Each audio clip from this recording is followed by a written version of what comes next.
صلی اللہ رسول کریم اما بعد فاعوذ باللہ من الشیطان الرجیم بسم اللہ الرحمن الرحیم۔ آج کا درس کا موضوع ہے بھائی جان شک۔ شک ایک نفسیاتی بیماری ہے جو انسان کی ساری زندگی کو متاثر کر دیتی ہے۔ اس کے لیے معمول کی زندگی گزارنا محال ہو جاتا ہے۔ ایسے معاشرے سے عجیب و غریب حرکتیں صادر ہو جاتی ہیں۔ ایک نوجوان سے ملاقات ہوئی جو شک اور زوستے کی بیماری میں مبتلا تھا۔ اس نے بتایا کہ میں گھنٹوں غسل کرتا رہتا ہوں مگر مجھے یہ شک ستاتا رہتا ہے کہ کہیں ایسا نہ ہو کہ میرے جسم کا کوئی حصہ خشک رہ گیا ہو۔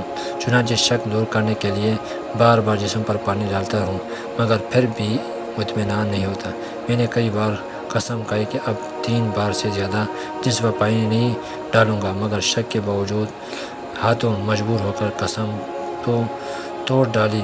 ایک بار مجھے اپنے اوپر سخت طیش آ گیا، چنانچہ میں نے کہہ دیا کہ اگر آج کے بعد 3 بار سے زائد میں نے پانی استعمال کیا تو مجھ پر میری بیوی حرام۔ اس حلف کے بعد میں نے غسل کیا تو مجھے اس بات کا تو یقین ہے کہ میں یہ تو 4تھی بار پانی سے بارہ جگ اپنے اوپر انڈیلنے کے لیے اٹھا لیا تھا لیکن اپنے اوپر انڈیلا نہیں تھا۔ اس بار مجھے شک ہے۔ وہ نوجوان یہ معلوم کرنا چاہتا ہے کہ میری بیوی مجھ پر حرام تو نہیں ہو گئی۔ شک اور وہم اور وسوسہ کا مریض نہ صرف یہ کہ اپنے لباس، سامان، خودنوش، وضو اور طہارت ذات کے بارے میں شکوک و شبہات ابہام مبتلا ہو جاتا ہے بلکہ وہ دوسروں کو بھی شک کی نظر سے دیکھتا ہے۔ اس سے کسی پر بھی اعتماد نہیں رہتا۔ اہل و عیال، معلمین، متعلمین، متعلقین اور احباب، غرض ہے کہ اس کی نظر میں ہر کوئی مشکوک ہو جاتا ہے۔ اس سے نہ کسی کی کردار پر اعتماد ہوتا ہے اور نہ معاملات پر۔ اخبارات میں ہم جو روزانہ قتل و غارت گری کی خبریں پڑھتے ہیں ان میں سے کئی واقعات ایسے ہوتے ہیں کہ جن کی بنیاد شک پر ہوتے ہیں۔ کہیں شوہر کی بیوی پر اور کہیں باپ کو بیٹی، بھائی کو بہن پر شک ہو جاتی ہے تو اس سے ماؤں کے گھاٹ اتار دیتا ہے۔ حالانکہ اسلامی حدود کی جو اصول ضوابط وضع کیے گئے ہیں ان میں یہ بات طے کر دی گئی ہے کہ شبہات کی وجہ سے حد ساقط ہو جاتی ہے۔ گویا شک کی وجہ سے حد کا اجرا نہیں ہوتا بلکہ اس کا سقوط ہو جاتا ہے۔ جب قاضی اور جج کو شک کی وجہ سے حد جاری کرنے کا اختیار نہیں تو کسی دوسرے کو یہ اختیار کیسے دیا جا سکتا ہے؟ شک انسان کے ایمان کو کمزور کر دیتا ہے۔ اللہ پر ایمان، انبیاء علیہ السلام اور ملائکہ پر ایمان، آسمانی کتابوں، آخرت کے دن اور تقدیر پر ایمان، ہر جگہ ایمان کی جڑیں کھولی ہو کر رہ جاتی ہیں۔ ظاہر ایمان کے بیج دل کے زمین پر بویا جاتا ہے۔ جب وہ زمین شور اور شک زدہ ہوگی تو یہ بیج اس میں کیسے قرار پکڑ سکتی ہے؟ یورپ کے میڈیا کے کارستانیان اور حرکتیں آپ سے مخفی نہیں ہیں۔ ان کا پورا زور اس پر سر ہو رہا ہے کہ مسلمانوں کے دلوں سے یقین نکال لیا جائے اور شکوک و شبہات بھر دیے جائیں تاکہ وہ کافر نہ بنے تو مسلمان بھی نہ رہیں۔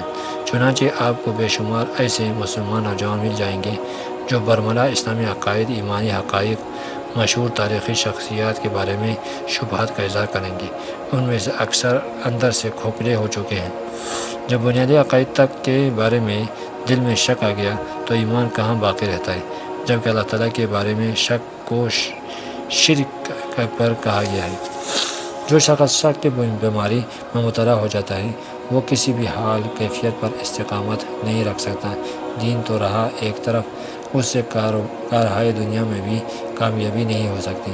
بے شمار لوگ ہیں جو تہی دست ہیں مگر دولت یقین اعتماد سے مالا مال ہونے کی وجہ سے زندگی کا سفر کامیابی سے طے کر رہے ہیں، لیکن جن کا سینہ یقین اور اعتماد سے خالی ہوتا ہے انہیں کسی بھی میدان میں کامیابی نہیں ہوتی۔ ان کی زندگی ٹھوکریں کھاتے ہیں اور نت نئے تجربات کرتے رہتے ہیں۔ شک انسان کی کمزوری اور اس کے اوپر شیطان کے تسلط اور غلبے کی علامت ہے، اور جس انسان پر شیطان قابو پا لے وہ اس سے جس طرح چاہے لے جاتا ہے۔ قرآن کریم کی متعدد آیات اور سرور دو عالم صلی اللہ علیہ وسلم کی احادیث میں شک کا ذکر آیا ہے۔ ہم ان میں سے چند کا ذکر پر اکتفا کرتے ہیں۔